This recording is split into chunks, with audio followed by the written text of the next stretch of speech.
Got your first deck and you don't know how to shuffle it? Let me teach you.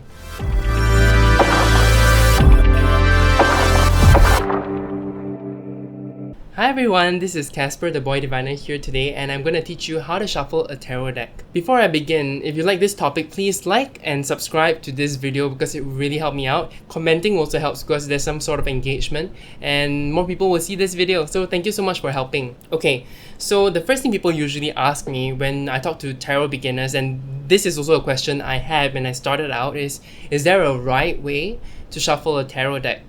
So honestly, to cut this video short, there is no wrong way to do it. Just do what feels right to you. So effectively, you can stop watching this video right now and do whatever you have been doing with your decks. But if you want to go and think about the best way to shuffle something, continue watching this video because I will go through that. I've read a study, and this is like scientifically proven in a way, that a deck requires 7 rounds of riffle shuffling to be truly random.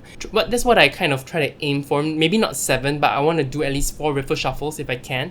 But not all decks can be riffle shuffled. Okay, this is depending on your hand. Riffle shuffling is when you take a deck and you will see some B-roll showing you how I try to riffle shuffle this deck. Why it's so hard for me? There are some decks that are difficult to riffle shuffle, and this is about the length of the deck. That's number 1. Number 2, the quality of the cardstock. So if the cardstock is good quality in a way, when it's stiffer, it's harder to bend, and when it's thicker, it's harder to bend. So those two things, the thickness of the cardstock and the thickness of the cardstock and the lengthwise of the cardstock. You can see my hands can barely hold on to half the deck. That's because I have small hands. I'm sure people with bigger hands have more strength also to bend the deck and things like that using your fingers. So this deck is difficult. And that's why for the Spolia Tarot, instead of riffle shuffling, I kind of do a lazy kind of a riffle shuffle where I don't actually bend it. I just let them fall. Here, so you can see how I just let the cards fall easily and gently to mix it up.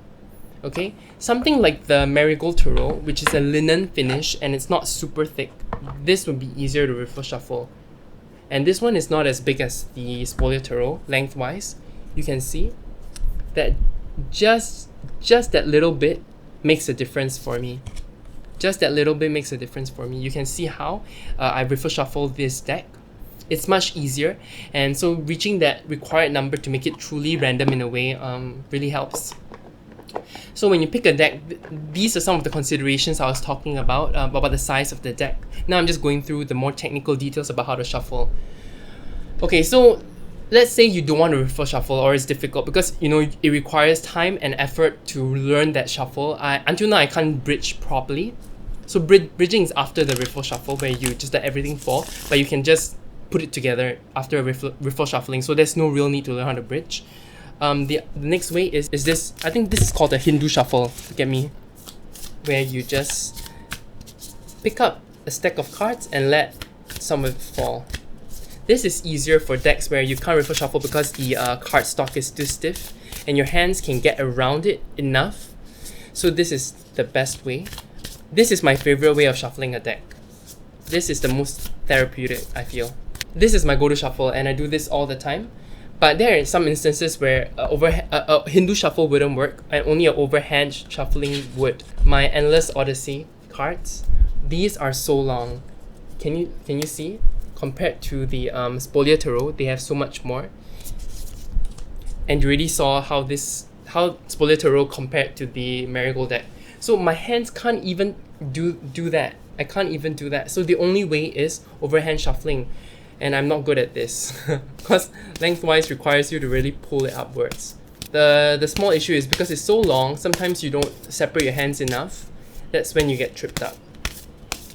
So if you do want reversals here and you only can do shuffles like this or the Hindu shuffle, all you have to do is turn the cards around once in a while. I still do that. There's no harm in doing that. There's no shame.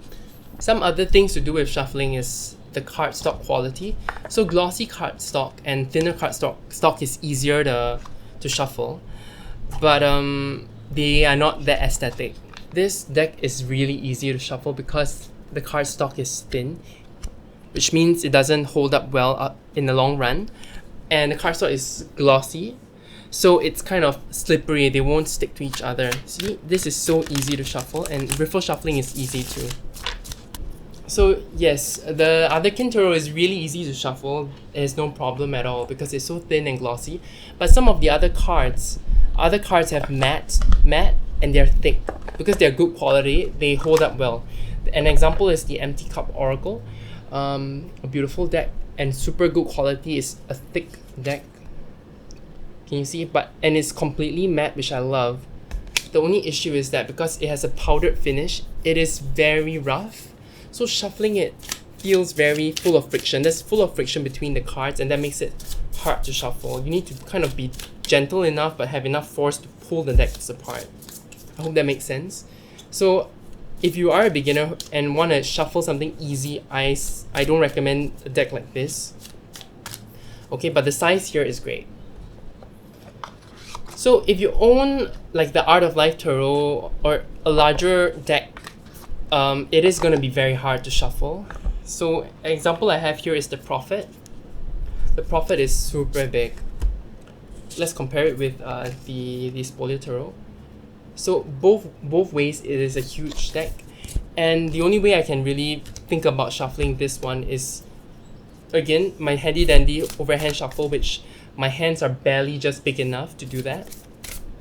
Or if I want to riffle shuffle it, I don't riffle shuffle it lengthwise, I riffle shuffle it breadthwise. But because the cardstock is quite thick for this one, it's going to be a bit difficult. You can see that. So again, just a quick summary of everything. To shuffle your cards, you just, scientifically it says 7 riffle shuffles to make a change. I know people also have rituals. For example, the ladies that I've listened to on Wildly Tarot, they do 7 shuffles, 1, 2, 3, 4, 5, 6, 7 before they know they're ready. For me, I shuffle until I feel like it's right.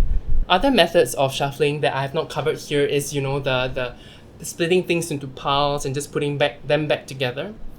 Honestly, scientifically, they say that this is not a truly random thing, but it's fine because we just do what calls out to us. Another way is, you know, smooshing it on the table, and, you know, we call it mahjong style in Singapore because that's how you play mahjong, where you just move things around and then you put it back together into a pile.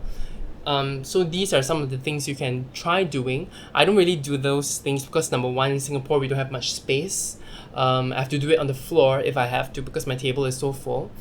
Or you know, I prefer things neater in my hands, you know, easier. Okay, I don't know how useful this video is. If you have any other ways of shuffling and things like that, let me know. I'm more than happy to listen, more than happy to talk about it, because I might learn something new. I might learn something new from you guys, and I really always enjoy learning new things.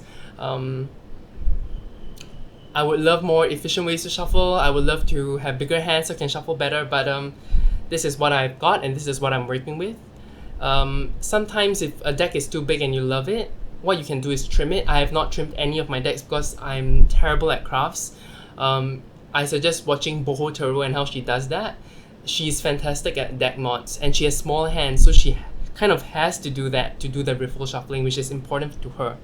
Okay, if you can't, then just go with the Hindu shuffle, go with the overhand shuffle. You should be fine. Just shuffle until it feels right and then get it done, or set a rule for yourself. Shuffle 7 times like the girls at Wildly Tarot, Esther and Holly. I hope this video was useful. If you enjoyed this video, please leave a like and subscribe. I really appreciate any kind of engagement. Okay? You guys have a great rest of the day. You take care. Bye!